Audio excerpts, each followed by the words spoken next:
Doyumsuz Lezzetler kanalımıza hoş geldiniz. Bugün sizlere bu kadar basit malzemelerle tarator yapacağım.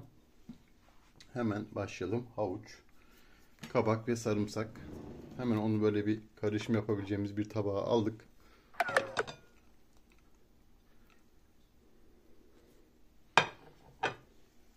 Hemen ardından baharatlarımı ben içine karıştırdım. Sonra bir yemek kaşığı dolusu şöyle tam bu doyunumu da atıp güzelce bunları karıştırıyorum.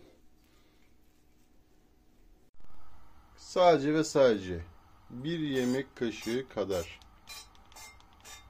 bir sıvı yağını tavamıza aldık. Ardından tabağımızı boşalttık. Ve güzelce yaklaşık 10-15 dakika kadar karıştırarak pişiriyoruz.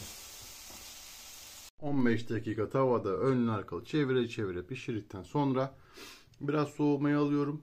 Birazdan üzerine yoğurdumuzu dökeceğiz. Soğudu. Şimdi 3 yemek kaşığı yoğurdumu da ekliyorum.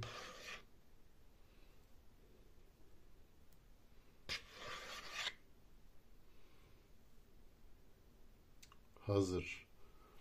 Muhteşem oldu. Bunu karıştırıp afiyetle tüketebilirsiniz.